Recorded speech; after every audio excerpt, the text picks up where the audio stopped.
Well, I'm glad you asked for my opinion, because that is purely what it will be. But was the third one NIV? In the NIV.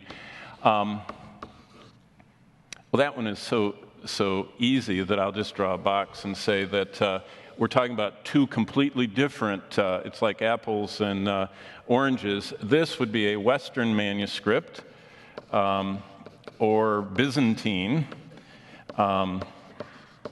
or majority. That's the three ways that this majority manuscript family, the King James, New King James. In fact, the National Geographic just, don't forget your question, you three. Wait a minute. That is more than two, Pat. 1, 2, 3. Okay, just a second.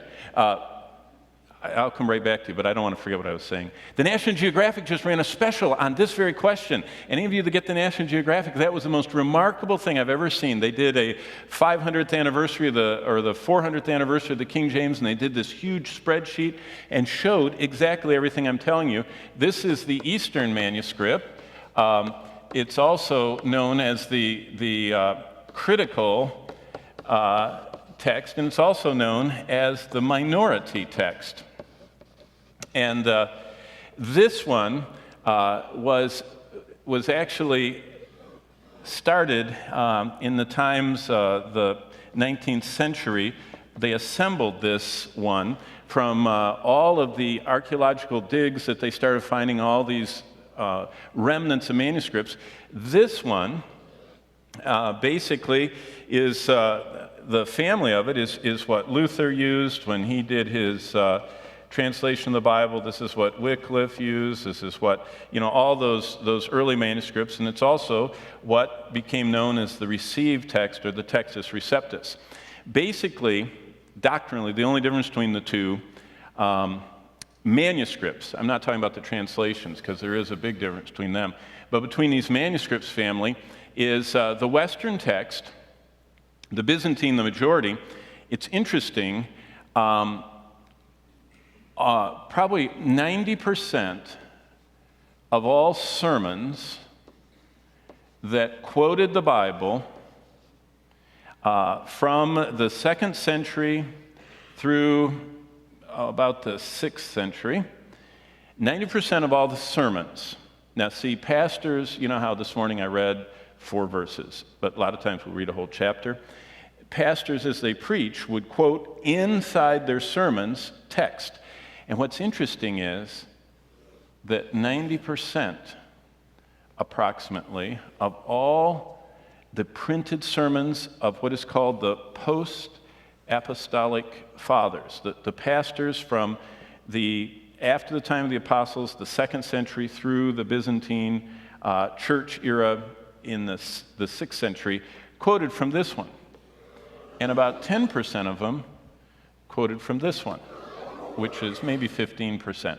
So it's fascinating that the church history up through the 19th century primarily had this family of manuscripts. This family of manuscripts is shorter. They're from desert areas. They're older. That's the key, why people like them. They're older, but they're not older because they're closer to the original. They're older because they didn't rot in the deserts. And these are newer because they were in Europe and areas where it rains and where bugs and mice and everything ruin stuff. So the King James, New King James is based on the Western Byzantine majority text. The NIV, though, is a translation, and that is a whole different realm. It's not a literal translation. So we'll go like that. It's not a literal translation. These are. So the danger with the NIV is that it has started drifting away from the premise of a literal translation. And these little blocks here are Greek words. And each, in a literal translation, you put an English word to stand above each Greek word. But so that's this side. But the NIV, they go like this, and they go, we'll put this word here, and we'll put a word here that's not, it's kind of close, and then we'll put a literal one above. And so it's called dynamic, and no longer are the words of the text. It's called a dynamic equivalence translation, which means it's close, but it's not anchored to the word.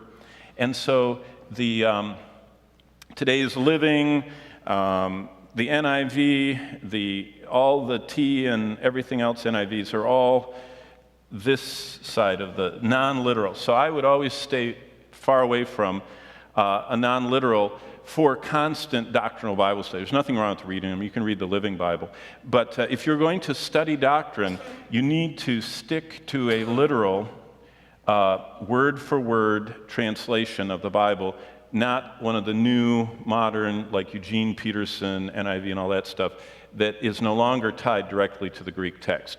So, did I say enough? Good.